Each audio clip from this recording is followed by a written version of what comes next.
তুমি আমার একদমই ভালোবাসো না। এইটা তুমি কি কইলা? তোমার জন্য আমার জীবনটা বাইর করেও দিতে পারি। তোমাকে বেটা মানুষের কথা জানা আছে। তোমার মতো একটা সুন্দরী গুণবতী রূপসী বউ থাকতে কি আর কোনো চাও আছে নাকি? তোমারে ভালোবাসবো না কারে ভালোবাসবো? আমার সামনে তো ঠিকই আমার অনেক প্রশংসা করে। আরে বর্ষা কি সুন্দর কইছে, তার জামাই রে মাইয়া গো বাজারে ছাড়িয়ে দিলে ঘুরে আবার তার কাছে আইবো। কিন্তু আমার জামাইয়ের উপর একটু বিশ্বাস নাই। বেটা মানুষ এগুলোর বিশ্বাস করতে নাই। মুখে এক কথা আর মনে আর এক কথা। তোমাকে বেটা মানুষের বিশ্বাস করা খুবই কঠিন। তোমরা বিয়ের আগেও চাও বিয়ে করবা, আর বিয়ের পরেও চাও বিয়ে করবা। এই কোনো কথা কইলা? তোমার বিশ্বাস ভাঙনের মতো এমন কিছু করতে দেখছো আমারে? হইছে, আর বলা লাগবো না। তুমি বিশ্বাস ভাঙনের মতো কাম করার তো সুযোগই পাও না, করবা কেমনে? তোমাকে ওই বেরি মানুষের বুঝানোর পাগলের বুঝানো একই কথা। যে দেখছো মনের কথা বাইরে গেছে। কইলাও কারে পছন্দ, কাল লেগে তো রেগে গেলা। তুমি এগুলো কি কইতেছো? আগা মাথা কিছুই বুঝতেছি না।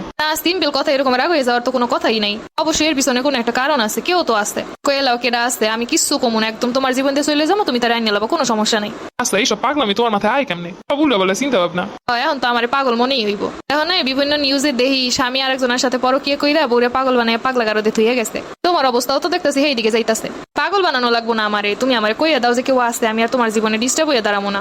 আচ্ছা হুনো, তুমি মাথাটা ঠান্ডা করো। ওই যে কইছি না, কেউ তো আসছে, নাইলে এত সুন্দরভাবে বুঝে কয় কেউ। যেই কইছি সুন্দরভাবে আমার কম কিছু কমনে, সেই তুমি নরম হয়ে গেছো। দূর মাতারি, তোমার লাগে কোনো কথাই নেই।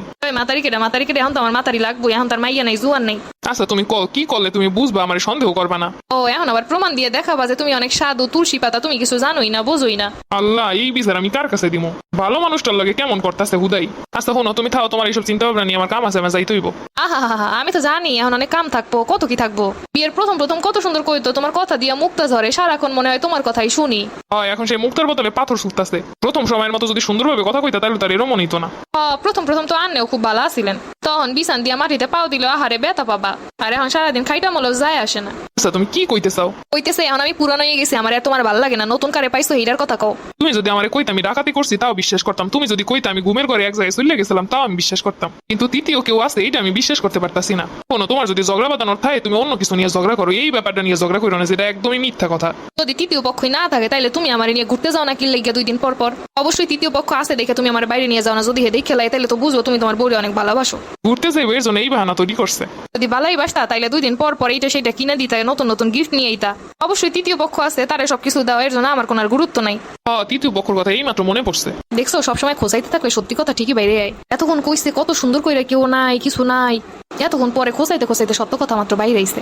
আগে আমি তো জানতাম, এখন কোন তার ঠিকানা কই, তার আমি রাইনা দিয়ে আমি চইলা যাই। আইনা তো দেওয়া লাগবো না, সে তো অলরেডি আসতেই আমাকে মধ্যে। কই কোন জায়গায় দেখা যাইতেছে না। ঘরের মধ্যে লুকিয়ে রাখছেন, অথচ আমারে বুঝতেই দেন নাই। তোমার মাথায় মগজ থাকলে তো ঠিকই খুঁজে পাইতা। তুমি কিন্তু আমারে অপমান করতে করতে আর কিছু বাকি রাখতাছো না। ওই বাইক করে সেই তৃতীয় পক্ষ তার হাতে তুইলা দিয়ে আমি এখনই চলে যাবো। কি কো? তোমার মনে করছি আমি চালাক? তুমি এখনো পর্যন্ত খুঁজে পাইলা না যে কই আমাকে তৃতীয় পক্ষ? এই যে তোমার আমার ভিতরে সারাক্ষণ অশান্তি বাদায়, সেই ইবলিশটারে এখনো তুমি দেখতে পাইলা না? আমি তো মনে করছি আমি না দেখতে পাইলো, তুমি মনে হয় দেখো। বংশ আলাদা হইলেও স্বভাব তো একই, তোমাকে তো পরিচয় অনেক কথা। তুমি কিন্তু অতিরিক্ত কই লাইতেছো। শয়তান আর আমি কি এক হইলাম নাকি? তাছাড়া কি আমার মতো একটা নিষ্পাপ বেড়া লাগে তুমি সারাক্ষণ এইসব বিষয় নিয়ে এরকমের করো? তুমি আমার এত কষ্ট দিলা, আমার মনের কথা একটু বুঝলা না। আমি চইলা যাবো বাপের বাড়িতে। এই যে শুরু হয়ে গেল ক্যাসেট। আল্লাহ রে, হয়েছে এবার থামো, তোমার লাগে ঘুরতে যা মনে চলো। সত্যি কইতাছো? এগো যে কখন রোদ ওঠে আর কখন মেঘ হয় কখন বৃষ্টি হয় নিজেরাও জানে না। যাই হোক 3 মিনিট ঝগড়া করে এত লাভ হইলো, ঘুরতে যাইতে পারতাছি।